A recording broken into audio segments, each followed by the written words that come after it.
I was in the kitchen, the comforting smell of dinner filling our home, when there was a knock at the door. And in that single moment, everything I thought I knew about my life, about my wife, shattered into a million pieces. The police officer stood there, his face grim, and delivered the kind of news no husband ever wants to hear. "Sir, your wife was in a fatal car accident an hour ago." No, my mind screamed. This was impossible. My wife, she's upstairs, asleep. I told him, clinging to a desperate hope that this was all some horrific mistake. The officer looked confused, probably thinking I was in shock, which was partially true. But there was another, far darker reason. I led him upstairs, my heart pounding, ready to prove him wrong. But as we stepped into our bedroom, the officer's hand went to his weapon. His voice, now laced with a warning, cut through the quiet. "Sir, step away from her." That's when the first crack appeared in my meticulously constructed world. Because the woman in that bed wasn't Jenny. They say some men are born, others are made. I was definitely made. My name is Marco Christian, and at 42, I commanded respect and fear in equal measure. From my corner office, I watched the Seattle skyline shimmer, a testament to what I'd built from nothing. My steel-gray eyes had seen countless battles, business deals where I crushed competitors without a flicker of emotion. I didn't just win, I obliterated. My secretary's voice, a familiar buzz through the intercom, interrupted my thoughts. "Sir, your wife called about dinner tonight." My jaw tightened, almost imperceptibly. Jenny, my wife of 16 years, mother to our 14-year-old daughter Casey, the woman who once looked at me with genuine adoration, now reduced to scheduling dinners like a business appointment. My father abandoned our family when I was 20. That day, something in me snapped. While other kids played video games, I studied, I worked, I planned. By 25, I owned 3 successful tech startups. By 30, I was worth $50 million. By 35, I married Jenny Neal, a stunning brunette from a middle-class family who seemed genuinely impressed by my success. The early years were good. Jenny was supportive, even when my single-minded pursuit of wealth meant 18-hour workdays.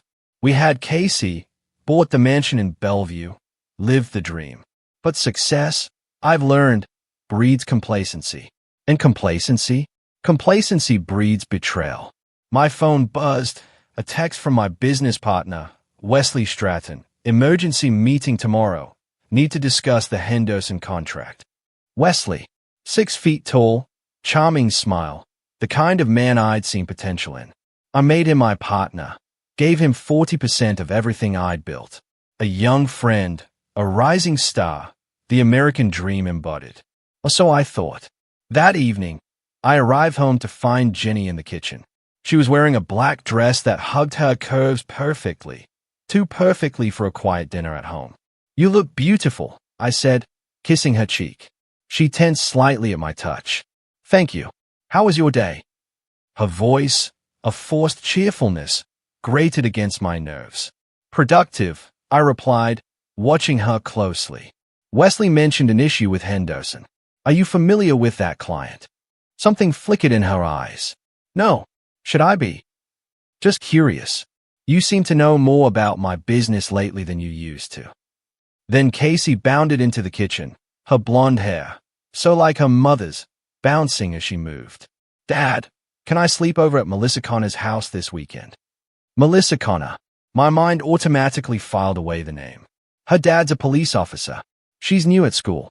Really nice. I studied my daughter's eager face. At 14, Casey was still innocent. Still believed her parents loved each other. Still believed the world was fair and just. "We'll see," I said, ruffling her hair. During dinner, I watched Jenny carefully. She checked her phone 3 times, each time trying to hide it. When she excused herself to use the bathroom, she took her purse and her phone. After Casey went to bed, I sat in my study, a glass of 20-year-old Macallan in my hand. I had built an empire on the principle that information was power. I knew the financial records of every competitor, the weaknesses of every rival. But I'd been blind in my own home. The next morning, I called my old friend Gerald Christian, my younger brother, a private investigator in Portland. We hadn't spoken in months, not since Gerald had criticized my obsession with work over family. I need you to look into something, I said without preamble. Always straight to business with you, Marco, Gerald replied. What is it? My wife, discreetly, and Wesley Stratton. There was a pause. Marco, are you sure you want to go down this road? Just do it. 3 days later, Gerald sat across from me in my study, a manila folder between us like a loaded weapon. You're not going to like this, Gerald said, his voice heavy with regret. My expression remained impassive as I opened the folder. Photos spilled out, Jenny and Wesley at a hotel, kissing in Wesley's car, entering an apartment I didn't recognize. The timestamp showed this had been going on for 8 months. There's more, Gerald said quietly. They've been planning something. I followed Wesley to a meeting with a guy named Tommy Travis. He's got connections to people who can create new identities. False documents. My fingers drummed against my desk, the only sign of the rage building inside me. Go on. I think they are planning to disappear together.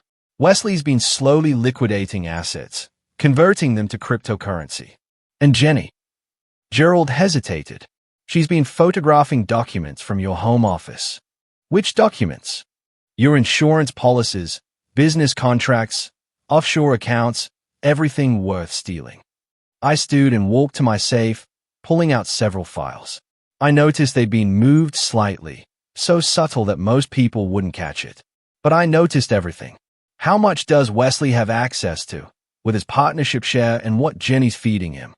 Potentially everything. Your entire fortune. My laugh was cold and empty, and my wife thinks she can betray me and walk away rich with my business partner, no less. Marco, what are you thinking? I'm thinking, I said, pouring myself another drink, that they've made a fatal error in judgment. They think I'm just another successful businessman they can manipulate and rob. Gerald shifted uncomfortably. You can divorce her. Cut Wesley out of the business. No, my voice cut through the air like a blade. They've declared war on me. And in war, the only acceptable outcome is total victory. Over the next week, I maintained my normal routine while gathering intelligence. I installed hidden cameras in my house, hired a tech expert to monitor Jenny's phone and computer, and had Wesley followed around the clock. The picture that emerged was even worse than I'd imagined. Not only were they planning to rob me blind, but they'd recruited help. Ivan Graham, my accountant for 6 years, was an audit, helping Wesley hide assets and prepare for their escape. The plan was elegant in its simplicity. Jenny would fake her own death in a car accident. The insurance payout would be enormous, and with me devastated by grief, Wesley would gradually transfer the business assets offshore. By the time anyone realized what happened, the three of them would be living comfortably in a non-extradition country. But they'd underestimated Marco Christian. They saw a successful businessman who'd gotten soft with age and wealth. They didn't see the 12-year-old boy who'd sworn that no one would ever abandon or betray him again. My plan began to form, not just to stop them, but to destroy them so completely that their betrayal would serve as a lesson to anyone else who might cross me. My first move was to contact Melissa Connor, a former military police officer turned private security consultant. She was small, blonde, and deceptively innocent-looking, perfect for what I had in mind. I need someone who can play dead convincingly, I told her during our meeting at a downtown cafe. Melissa raised an eyebrow. That's an unusual request, Mr. Christian. I'm willing to pay you $50,000 for 1 day's work. I'm listening. I explained a carefully edited version of the situation. My wife was planning to fake her death to steal my money, and I wanted to turn the tables on her. So, you want me to pretend to be your wife's buddy? Exactly. You'll play the victim of a car accident. A medical examiner who owes me a favor will declare you dead. Meanwhile, my wife will be safely secured elsewhere, very much alive, watching her perfect plan crumble. Melissa studied me carefully. And then what? Then she faces the consequences of her choices. The next phase required me to manipulate my own security system. I had the house's surveillance equipment modified, so I could control what was recorded and when. I also had a secret room constructed in the basement, soundproof, climate-controlled, comfortable enough for a long stay. Wesley played right into my hands, suggesting they accelerate their timeline when he learned that I was planning to review all business partnerships at the end of the month. The car accident is set for this Friday, Wesley told Jenny during a phone call I was monitoring. Tommy has everything arranged. You crash the car. I create the scene. You slip away. By the time anyone figures out the body isn't yours, we'll be long gone. But I had already intercepted Tommy Travis, offering him double what Wesley was paying to switch sides. Now Tommy worked for me, ready to execute a very different plan. Friday morning arrived, gray and rainy. Jenny kissed me with lips that felt like ice against my cheek. I'll see you tonight, she said. Her last lie. I spent the day putting the final pieces in place. I had Ivan Graham's office searched, finding evidence of the embezzlement that would send the accountant to prison. I had Wesley's apartment bugged and his communications monitored. At 4 p.m., I received the call I'd been expecting. It's done, Tommy said. Your wife's car is wrapped around a tree on Highway 18. He paused. But don't worry, she never touched the steering wheel. Instead, Jenny Christian was unconscious in the back of Tommy's van, having been drugged during what she thought was a final meeting to coordinate their escape. She would wake up in my basement, very much alive, but completely at my mercy. Meanwhile, Melissa Connor lay in the wreckage of Jenny's car, her body positioned to hide her face, waiting for the police to arrive and declare Jenny Christian dead. I smiled, put on my most grief-stricken expression, and headed home to play the devastated widower. The real performance was about to begin. By the way, if you're still with me, make sure to hit subscribe. More unbelievable stories are coming. I was in the kitchen, setting the table for our anniversary dinner, when the knock came. I'd been preparing for this moment for weeks, rehearsing my reactions, perfecting my performance. Officer Bruce Jackson stood at the door, his uniform crisp despite the rain. Behind him, a younger officer with sympathetic eyes waited by their patrol car.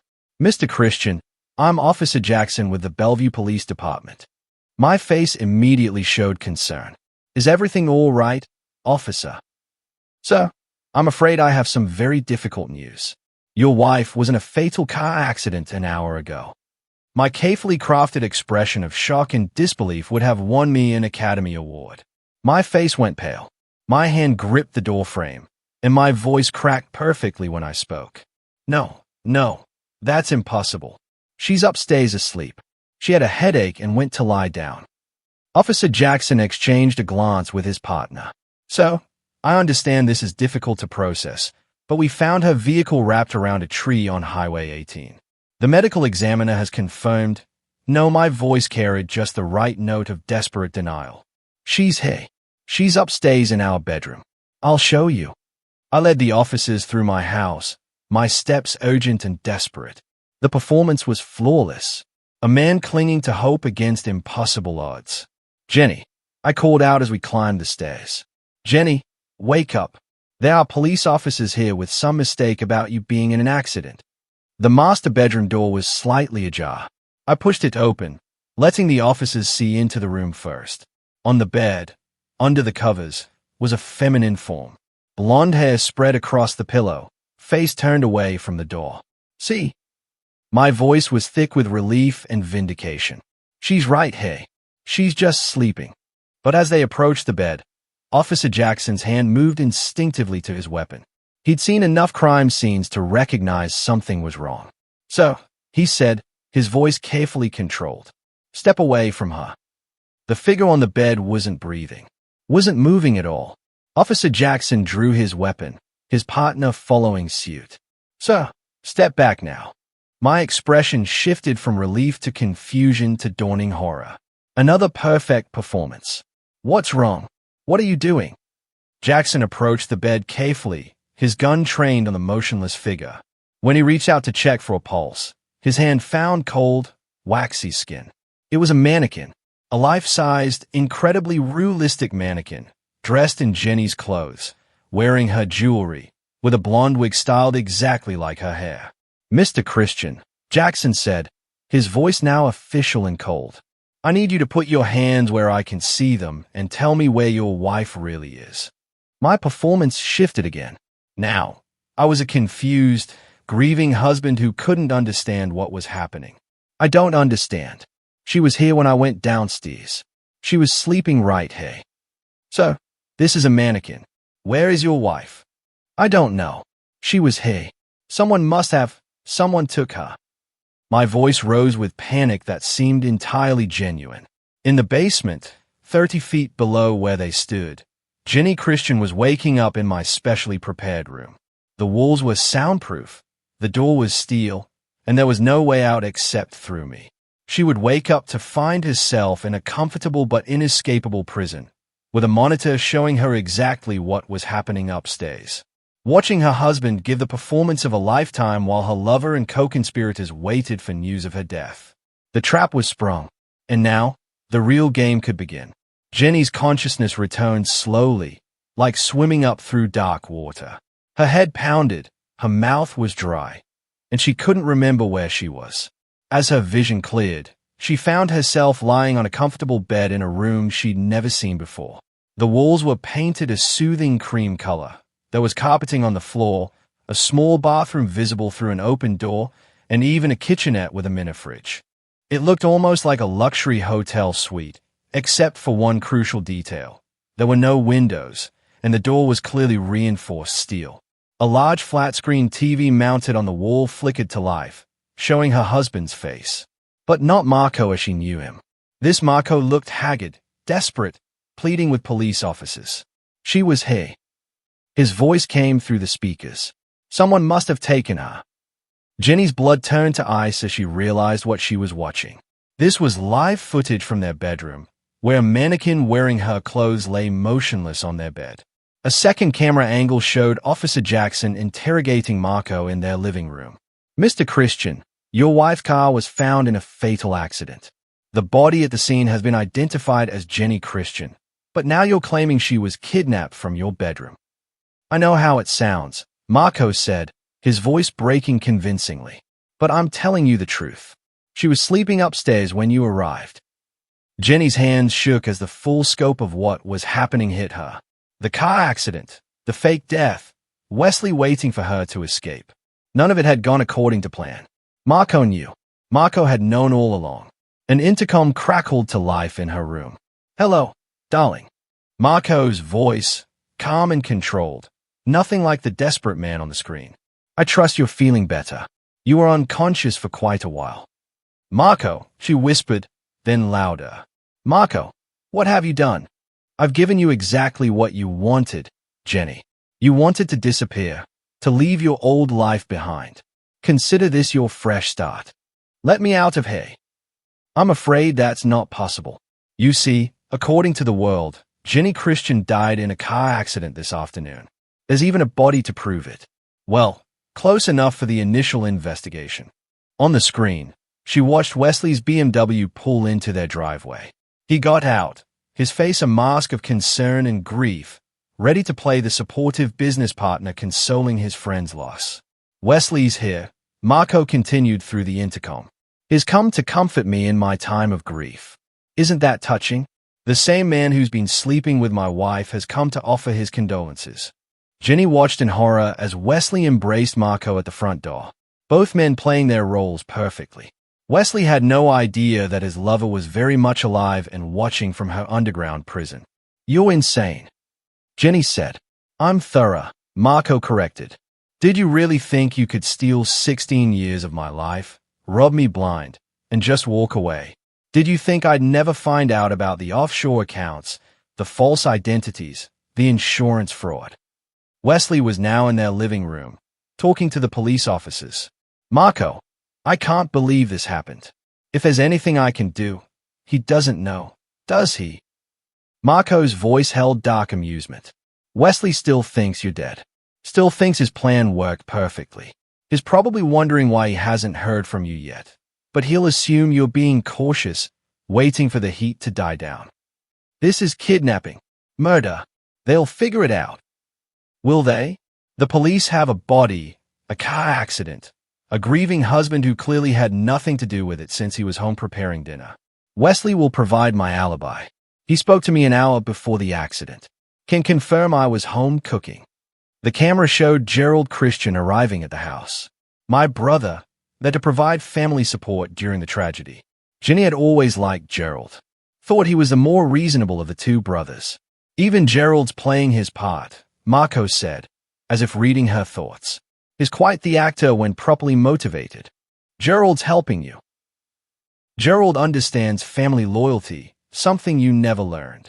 Over the next 2 hours, Jenny watched a parade of people come to offer their condolences. Neighbors, business associates, even Casey's friends' parents. Everyone believed Jenny Christian was dead, and they all witnessed Marco's grief-stricken performance. Casey herself was at her friend Melissa Connor's house, conveniently away from the chaos, being told the devastating news by phone. Our daughter. Jenny cried. You're letting her think I'm dead. Our daughter will be fine. Better than fine. She'll inherit everything that would have been yours, plus the insurance money. She'll be very wealthy, and she'll never know her mother was a cheating thief. Marco, please. The real question, Marco interrupted, is what happens to you now? You wanted a new identity, a fresh start. I'm prepared to give you that, but it won't be the comfortable retirement in Costa Rica you were planning with Wesley. On the screen, Wesley was saying goodbye to Marco, promising to help with funeral arrangements, to be there for whatever Marco needed. The concern in his eyes looked almost genuine. Is good, Marco said. I'll give him that. If I didn't know better, I'd almost believe he actually cared about you. As the police and visitors finally left, Jenny watched Marco close the front door and slump against it, dropping his grief-stricken mask for the first time all day. The smile that spread across his face was cold and predatory. He looked directly into the camera as if speaking to her. Phase 1 complete, he said. Now the real fun begins. 3 days after Jenny's death, Wesley Stratton sat in his downtown Seattle office, staring at his encrypted phone. No messages from Jenny. No confirmation that she'd reached the safe house Tommy Travis had arranged. Nothing. According to the plan, she should have contacted him by now using their predetermined code. Her silence was beginning to worry him. A knock on his door interrupted his thoughts. Marco stood in the doorway, looking haggard and hollow-eyed, the picture of a grieving widower. Marco, Wesley said, standing quickly. You shouldn't be here. You should be home resting. I can't just sit in that house, Marco replied, his voice barely above a whisper. Everything reminds me of her. I need to work. Need something to occupy my mind. Wesley nodded sympathetically, even as he mentally calculated how this could work to his advantage. A distracted, grieving Marco would be easier to manipulate. Of course, whatever you need. What Wesley didn't know was that Marco had been monitoring his communications for weeks. Every encrypted message, every phone call, every meeting with co-conspirators. Marco had seen it all. In her underground prison, Jenny watched the interaction on her monitor, seeing Wesley's false concern for the husband of the woman he claimed to love. She'd been watching for 3 days now, seeing how easily he slipped into his role as the supportive friend. Quite the performance. Marco's voice came through her intercom. I'm almost impressed by his acting ability. Almost. He doesn't know where I am, Jenny said. He thinks I escaped. Yes, he does. And that uncertainty is eating at him. Watch his hands. See how he keeps checking his phone. He's desperate for word from you. On the screen, Wesley was indeed fidgeting with his phone, stealing glances at it whenever he thought Marco wasn't looking. Marco, Wesley said carefully, I know this is difficult, but have you thought about the business? The Henderson contract still needs attention, and there are some financial decisions that can't wait. I trust you to handle it, Marco said. You've been such a good friend, Wesley. I don't know what I'd do without you. Wesley's smile was warm and genuine, or at least it would have seemed genuine to anyone who didn't know what Marco knew. We'll get through this together, Wesley said. Jenny wouldn't want you to give up on everything you've built. You're right, Marco agreed. She'd want me to fight to keep building the empire we started together. That afternoon, Marco's next move began. Ivan Graham, the accountant who'd been helping Wesley embezzle funds, received an unexpected visit from federal agents investigating financial irregularities at several Seattle businesses. Mr. Graham, Agent Stephanie Hogan said, sitting across from Ivan in his office. We've received information suggesting that several business accounts have been manipulated over the past 6 months. Ivan's face went pale. I don't know what you're talking about. Really? Because our forensic accountants have found a very interesting trail of transactions. Money moving between accounts, cryptocurrency purchases, offshore transfers, all traced back to companies you manage. Agent Hogan slid a folder across the desk. That's just the beginning. We've also found evidence suggesting you've been working with others to systematically drain assets from Christian Industries. This is impossible. Ivan stammered. I would never. The evidence says otherwise. Now, you can cooperate with our investigation and help us understand who else is involved, or you can become the fall guy for the entire operation. Your choice. What Ivan didn't know was that Stephanie Hogan wasn't a federal agent at all. She was another of Marco's hired actors, and the evidence was carefully constructed to look authentic while actually proving nothing illegal on Marco's part. But the psychological pressure was working. Within an hour, Ivan was ready to confess everything, implicating Wesley Stratton as the mastermind behind the embezzlement scheme. In her prison, Jenny watched security footage of Ivan's breakdown with growing horror. You're framing them, she said. I'm revealing their true nature, Marco corrected. Ivan was stealing from me. Wesley was planning to steal millions. I'm simply accelerating the timeline. They'll figure out those aren't real federal agents. Will they? By the time anyone thinks to verify Agent Hogan's credentials, Ivan will have already confessed to multiple felonies. And Wesley? Wesley will be so busy trying to cover his tracks that he won't notice the trap closing around him. That evening, Wesley received a panic call from Ivan. They know everything. The feds, they have evidence about the accounts, about the money transfers. I think someone tipped them off. Wesley's blood ran cold. What did you tell them? Nothing yet, but they're coming back tomorrow with a warrant. Wesley, if they trace this back to you, calm down, Wesley said, though he was anything but calm himself. Let me think. But thinking was exactly what Marco wanted Wesley to do. Every moment Wesley spent worrying about the investigation was a moment he wasn't trying to contact Jenny or wondering why their perfect plan had gone silent. On her monitor, Jenny watched Wesley pace his apartment like a caged animal, making frantic phone calls to lawyers and checking his escape routes. His abandoning you, Marco observed. The moment he thinks he might get caught, thoughts of rescuing you disappear entirely. That's the man you threw away 16 years of marriage for. Stop it. Look at him, Jenny. Really, look. He's not trying to find you. He's not worried about your safety. He's only concerned about saving himself.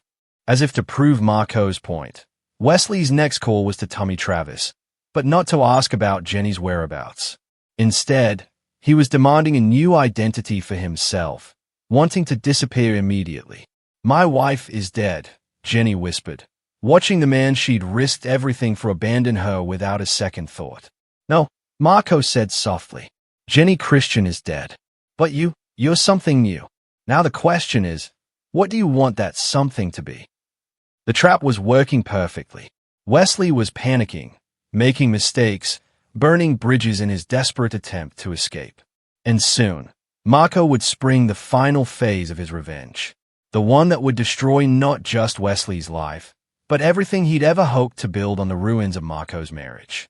1 week after Jenny's supposed death, Wesley Stratton made his fatal mistake. Desperate to escape what he believed was a federal investigation, he accessed the hidden accounts containing the money he'd stolen from Christian Industries, unaware that Marco was monitoring every digital move he made. The moment Wesley began transferring funds to his escape account in the Cayman Islands, Marco struck. In her underground room, Jenny watched the security monitors as police cars surrounded Wesley's apartment building. But these weren't Marco's hired actors. These were real Seattle Police Department officers, armed with genuine warrants. How? She whispered. Wesley just moved $2.3 million in stolen funds across international borders. Marco's voice explained through the intercom. That's federal wire fraud, money laundering, and theft. I simply provided the evidence to the appropriate authorities. On the screen, Officer Bruce Jackson, the same officer who'd responded to Jenny's accident, led the team that broke down Wesley's door. Wesley Stratton, You're under arrest for embezzlement, wire fraud, and conspiracy to commit theft," Jackson announced as Wesley was handcuffed in his pajamas. "This is insane," Wesley shouted. "I haven't done anything wrong." But the evidence was overwhelming. Marco had meticulously documented every illegal transaction, every stolen dollar, every false document. Wesley's own greed had provided the rope for his hanging. "The beautiful part," Marco continued, "is that in trying to escape with his stolen money, Wesley proved he's guilty of everything I'm accusing him of. No jury in the world will believe his claims of innocence." Now, as Wesley was dragged away in handcuffs, Jenny noticed something that made her blood freeze. Standing in the crowd of onlookers was Gerald Christian, Marco's brother, who was supposed to be providing family support during this difficult time. But Gerald wasn't watching Wesley's arrest with surprise or concern. He was watching with satisfaction, taking photos with his phone. Gerald was part of this from the beginning. Jenny realized. "Gerald's been my eyes and ears for months," Marco confirmed. "Every piece of evidence against Wesley, every detail about your affair, Gerald gathered it all. Family loyalty, Jenny, something you never understood." The next visitor to arrive at their house was Casey, Marco's 14-year-old daughter, returning from her extended stay at the Connor family home. Jenny watched through the monitors as her daughter hugged Marco, both of them crying. Casey from grief, Marco from what appeared to be relief at having his daughter home. "Dad, I still can't believe Mom's really gone," Casey said, her voice breaking. Marco held her tightly. "I know, sweetheart, but we'll get through this together. Your mother loved you more than anything in the world." Watching this scene, Jenny finally broke down completely. Her daughter was in agony, believing her mother was dead, while Marco comforted her with lies. The cruelty of it was staggering. "Let me see her," Jenny pleaded through the intercom. "Please, Marco, let me see Casey." "Casey is mourning her mother," Marco replied coldly. "Jenny Christian is dead. Remember? You made that choice when you decided to fake your death and abandon her." "I wasn't abandoning her. The plan was to bring her with me once everything settled down. The plan was to steal $50 million and disappear, leaving me and Casey to deal with the aftermath. Don't rewrite history now that you're caught." Over the following days, Jenny was forced to watch as her carefully constructed life continued without her. Casey returned to school, where she was treated with sympathy and kindness by everyone who knew her mother had died. Marco played the devoted single father, taking time off work to care for his grieving daughter. Meanwhile, Wesley's arrest had made headlines. "Local business partner arrested in massive embezzlement scheme," read the Seattle Times. The article detailed how Wesley Stratton had allegedly stolen millions from Christian Industries over several months, using his partnership position to access company accounts. What the article didn't mention, what no one except Marco knew, was that much of this stolen money had actually been moved by Marco himself, creating a paper trail that led directly to Wesley's accounts. "You framed him," Jenny said during one of their daily conversations. "I exposed him," Marco corrected. "Wesley was stealing from me. Maybe not millions, but he was embezzling. The cryptocurrency accounts were real. The offshore transfers were real. I simply enhanced the evidence." "Enhanced? You manufactured evidence." "I documented his crimes. The fact that I moved some of my own money to make the case stronger doesn't change the fact that Wesley is a thief and a traitor." "What about Ivan?"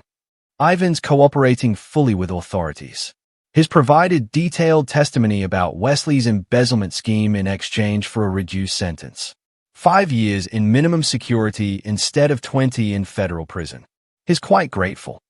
Jenny realized with growing horror that Marco had orchestrated everything with surgical precision. Wesley would go to prison for decades.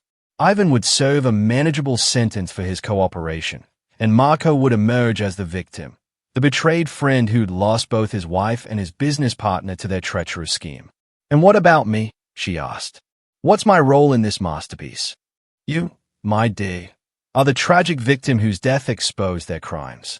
If you hadn't died in that car accident, Wesley might have stolen everything I owned. Your death saved the company, protected Casey's inheritance, and revealed the truth about the people I trusted. I'm not dead." Jenny Christian is dead. Her body was buried yesterday in a beautiful ceremony. Casey threw a rose on the casket, and I gave a eulogy about how much I love my wife despite her flaws. Jenny stayed at the monitor in shock. She'd missed her own funeral, watching instead as Marco and Casey stood over an empty casket while friends and family paid their respects to a woman who was sitting in a basement room 20 meters away. "You're completely insane," she whispered. "I'm completely thorough," Marco replied. And now we come to the final act. Wesley will spend the next 30 years in prison. Ivan will serve his 5 years and disappear into witness protection. Casey will inherit everything and never know her mother was a criminal. And you? What about me? You get to choose. I can make Jenny Christian's death permanent, a tragic accident that ended a beautiful marriage. Or you can live, but as someone else entirely. New identity, new life, new everything. But if you choose to live, you do so knowing that returning to your old life means destroying Casey's future and revealing that her beloved mother was a thief who faked her own death. The weight of the choice crushed down on Jenny like a physical force. She could expose Marco's elaborate revenge and return to her daughter, but only by destroying Casey's image of her mother and potentially implicating herself in Wesley's crimes. Or she could disappear forever, letting Casey believe her mother died, loving her, preserving her daughter's inheritance and innocence. Choose carefully, Marco said, because this is the only choice you'll get. 2 weeks after her supposed death, Jenny Christian made her decision. She requested a face-to-face meeting with Marco, the first time they would be in the same room since her imprisonment began.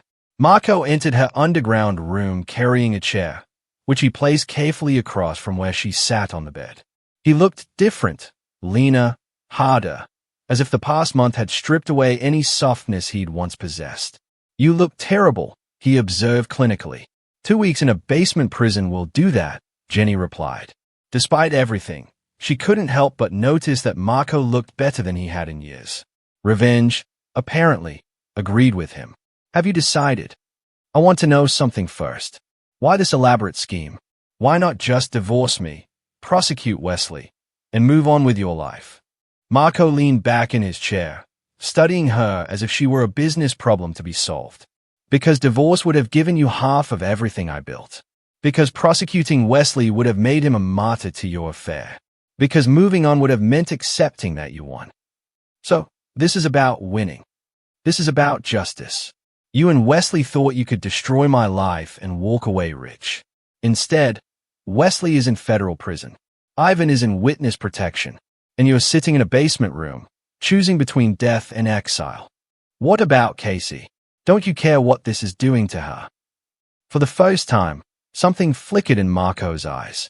Not regret, but a carefully controlled pain. Casey is better off believing her mother died than knowing her mother was a criminal. She'll inherit everything now, be raised by a father who actually loves her, and never have to learn that the woman who gave birth to her was willing to abandon her for money. "I wasn't abandoning her.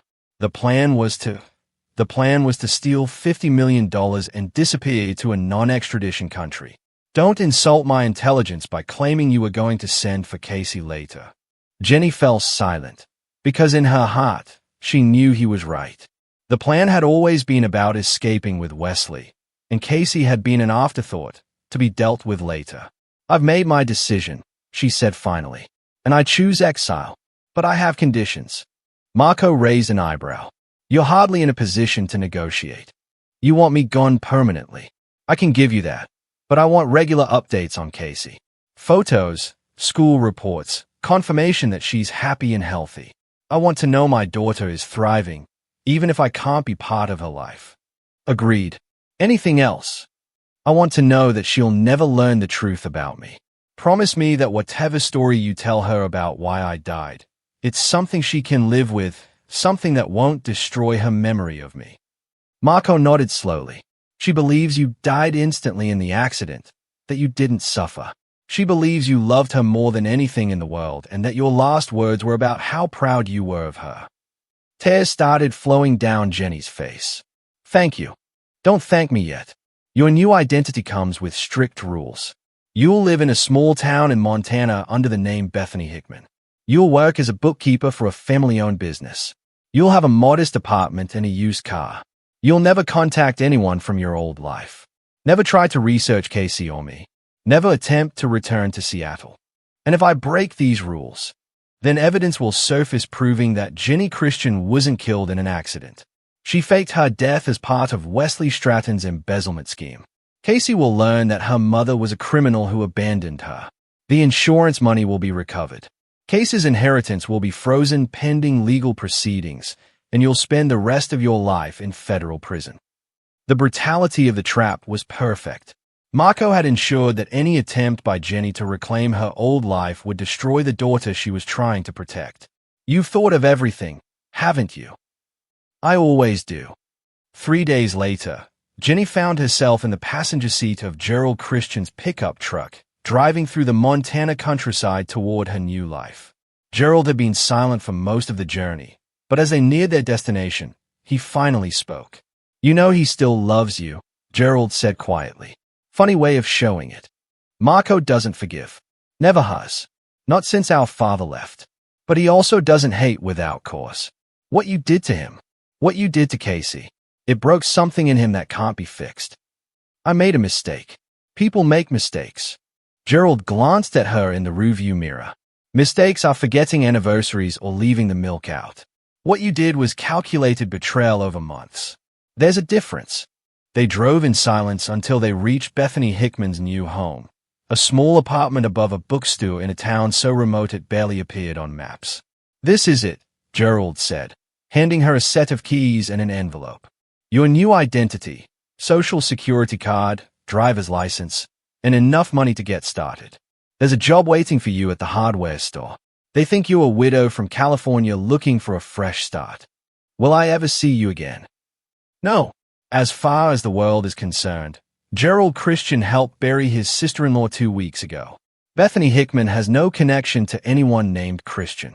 As Gerald drove away, leaving her standing on a dusty street in the middle of nowhere, Jenny realized that Marco's revenge was complete. She was alive, but Ginny Christian was truly dead, buried in a cemetery in Seattle, while her daughter mourned and her husband moved on with his life.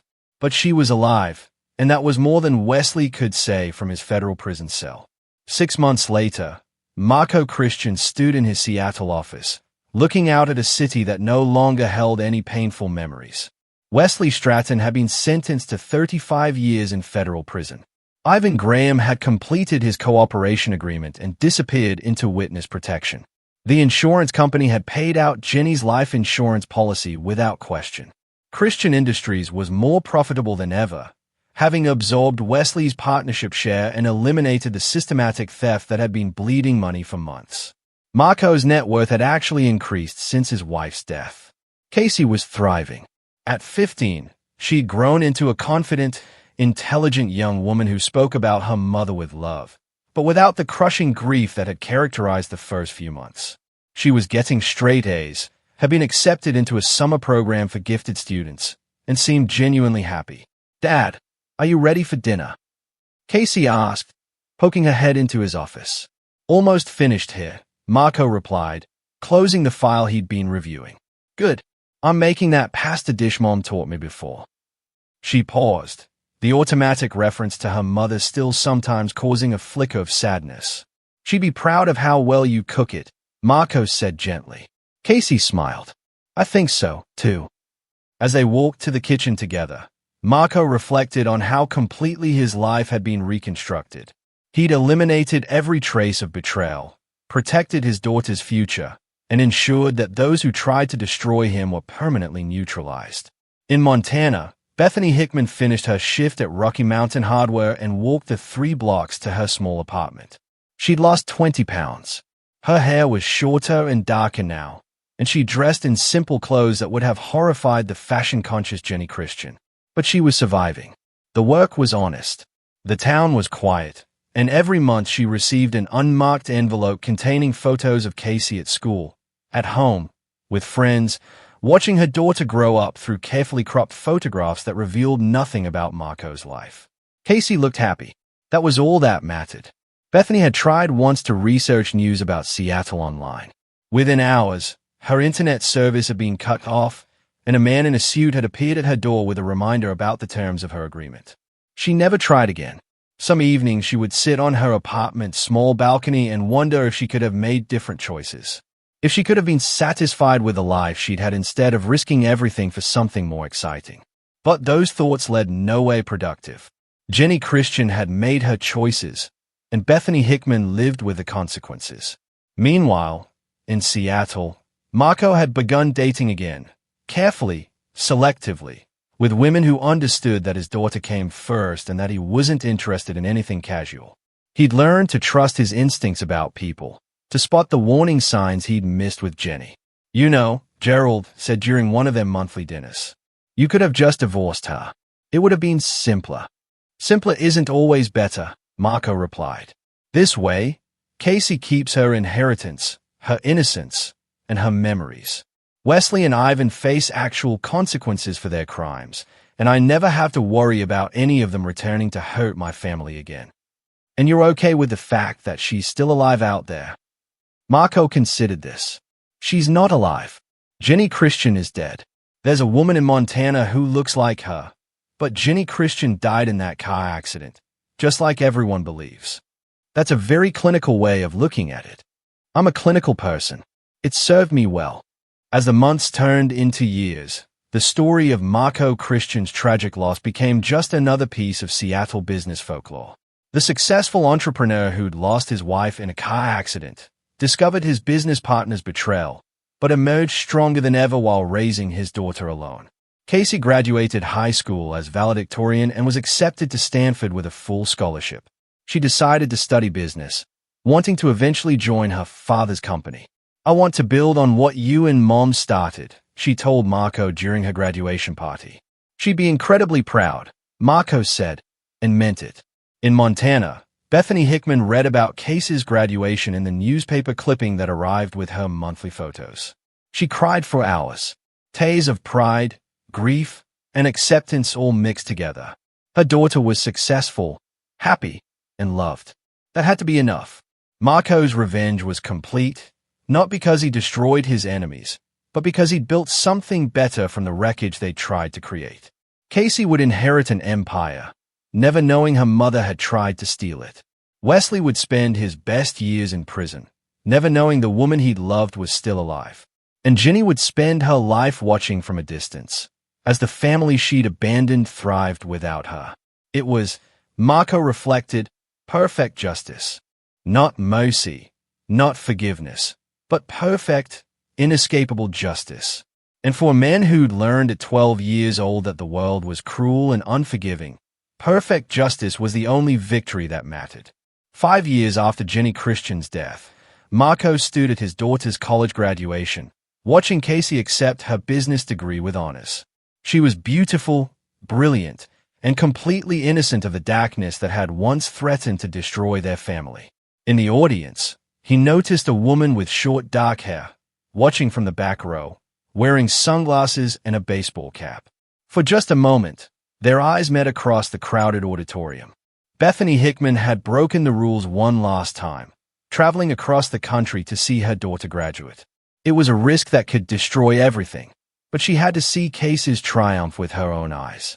Marco could have had her arrested, could have exposed everything, and destroyed Casey's image of her mother forever. Instead, he simply nodded once, an acknowledgement that this moment belonged to both of them, regardless of everything that had come between them. Then, Casey was walking across the stage, accepting her diploma, and the moment passed. When Marco looked back, the woman in the baseball cap was gone. Later that evening, as Casey celebrated with her friends, Marco received a single text message from an unknown number. "Thank you." He deleted it immediately and never heard from Bethany Hickman again. Marco Christian had won completely, but he'd also learned that even perfect revenge could contain moments of imperfect mercy. It was perhaps the only lesson Jenny had left to teach him. The war was over. The victory was total. And somewhere in Montana, a woman who had once been his wife was learning to live with the consequences of betraying the one man who never forgave and never forgot. But their daughter would never know any of this. Casey Christian would inherit everything, believing her parents had loved each other and that her mother had died believing in her daughter's potential. In the end, that was the only victory that truly mattered. This story is intense, right? If you were in Marco's shoes, facing that kind of betrayal, what would have been your breaking point? And what would you have done to get justice? Let me know in the comments.